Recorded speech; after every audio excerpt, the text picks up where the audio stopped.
Hi, I'm Greg Dell with Dell Disability Lawyers, and I'm here with attorney Cesar Gavidia. And every week we do frequently asked questions about different topics. And this week we're going to talk about standard and disability insurance appeals, so specifically the appeal process for standard. So all of our questions will be about that topic. And Cesar, the first question that comes to mind is, what are the most common reasons that you see in which standard denies these appeals?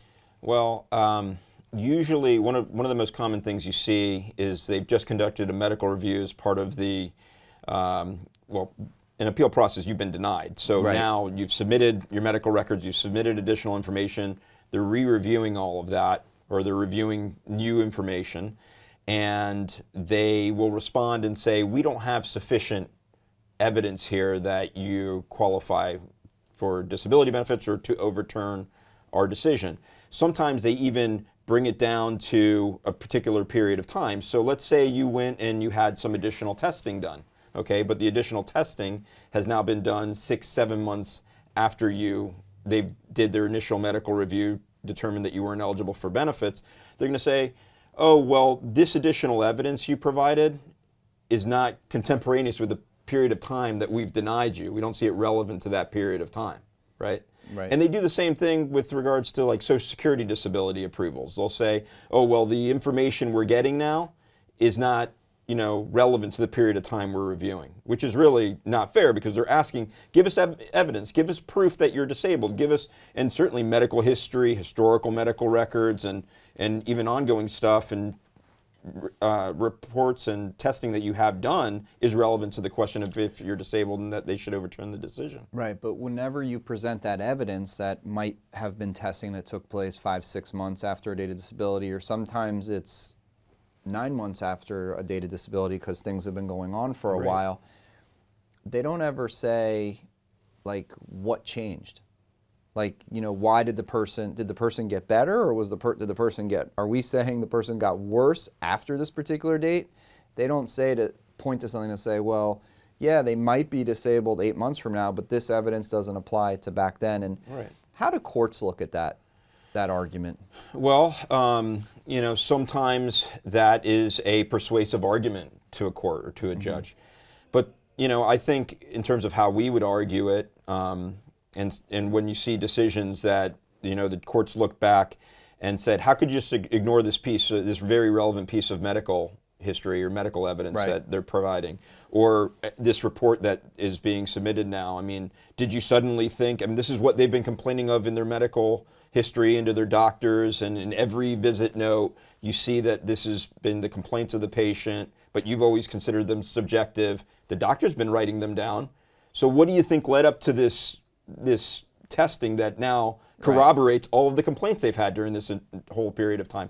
So I think in a lot of cases, the courts look at it and say, yeah, this is very, persuasive and corroborative of all the complaints they've had. Yeah, I don't think that argument holds much weight when the insurance companies try to say, well, that's later on, but we'll consider it anyhow, or no, we won't consider it. Usually they still say, we'll consider it, but with this caveat to say it's not pertinent and relevant time to your claim. Right. All right, another issue we get, people just get denied, and they call you up and they go, Cesar, I want to file an appeal, and then they say, how quick can you do this? And if I was the claimant, I'm saying, well, can you get it done in 2 weeks? Because that would be awesome.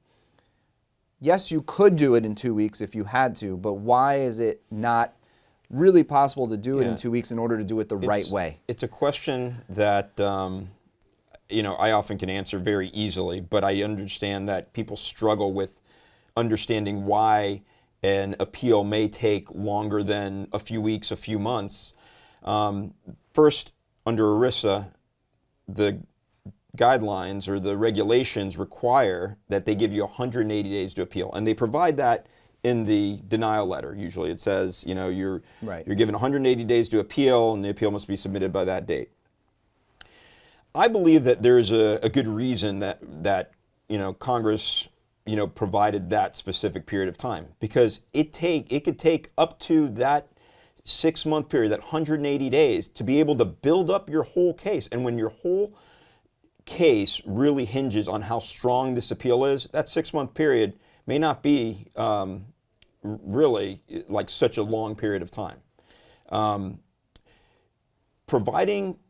sacrificing, the way I see it is sacrificing time for the content and the weight of strong evidence that could potentially overturn that denial.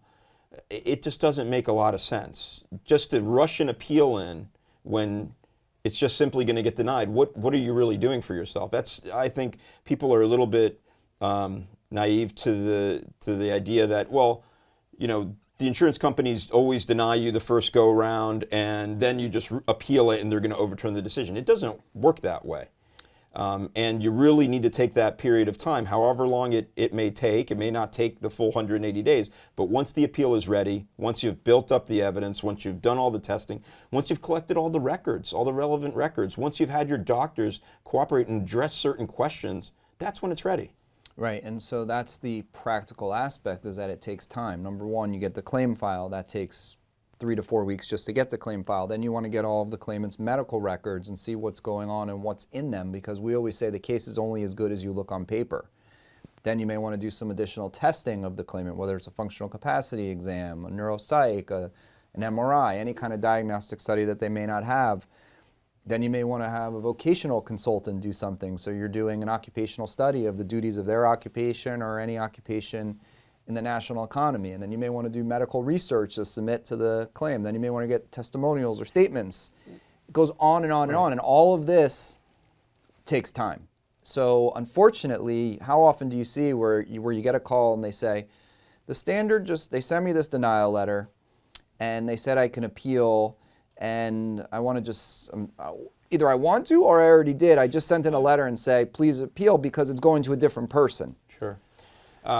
You get that every so often, that question. But I think once I've explained to the person, look, putting this appeal in tomorrow or in a week or two isn't going to help you. It's going to really hurt you.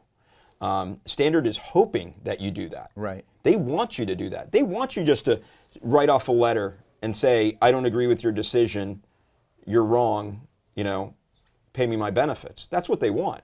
Because then you've just basically handed your case to them on a silver platter. Because if now you go to federal court on that administrative file, the chances are is that you're going to lose, or a court, if it's reviewing under a discretionary standard of review, isn't going to find that they abused any discretion. Right. All right, so you submit an appeal, you take however long it takes you to do your appeal, and you put together this great appeal.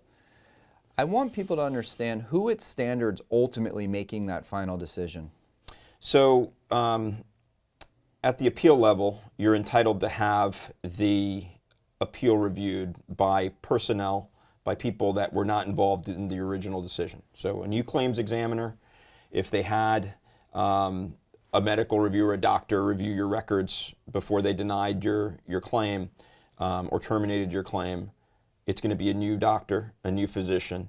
It's supposed to be called what's a de novo, or in the legal world, it's basically a new review, not restrained by the opinions or the findings of these people that made the initial decision. That doesn't mean that the people that are reviewing the appeal don't look back at what the other people did. They certainly do, and they may not be persuaded that that there's enough to overturn the decision. They corroborate with each other, and that's not necessarily a full or fair review, and that's what ERISA requires them to give you, is a full and fair review. So it's not always that way, unfortunately. So the appeal gets submitted, an appeal specialist gets the file. Does that person single-handedly make the decision, and is that person obligated to?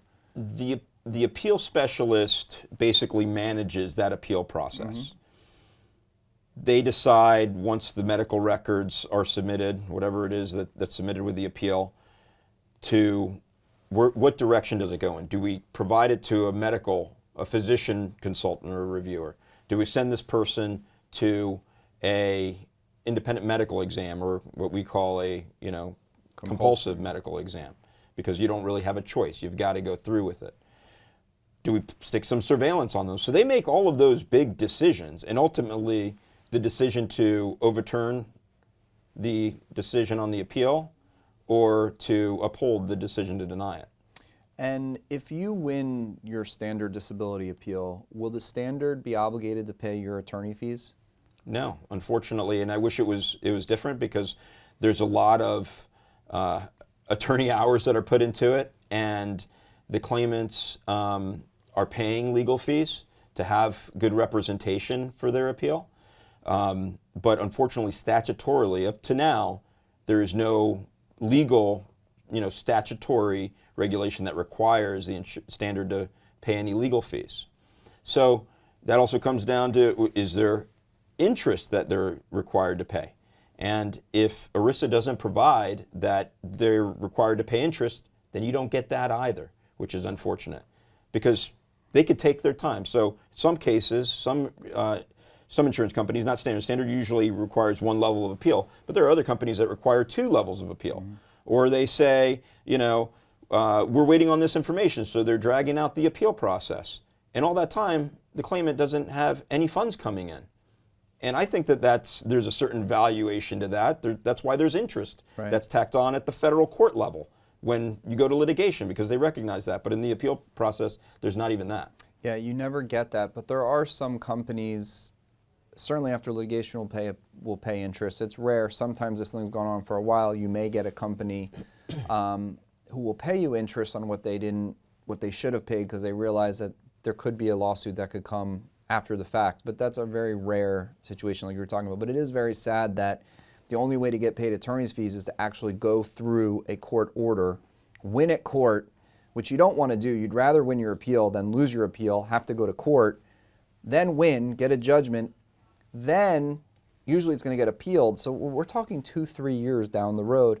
And then at the discretion of the judge, because it's not a guaranteed right that you're going to get attorney's fees, you have to be the law's success on the merits, which usually you would have if you won, then the judge may grant attorney's fees. So it's an unfortunate situation. The only positive is that we always handle these cases on a contingency fee basis, which means clients don't have to come out of pocket to hire us, and they only pay us if we win. So that helps clients not be in a weak position where they can get an excellent and qualified lawyer without having to come out of pocket with any money.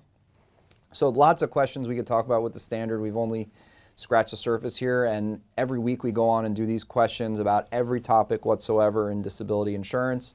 And we encourage people to go to our website, submit these questions, with which we've answered hundreds of these questions already. So if you're someone out there with a standard long-term disability insurance policy, feel free to contact myself, Cesar, any of our long-term disability lawyers. No matter where you live in the country, we're available to assist you, and we'll always provide you with initial free phone consultation.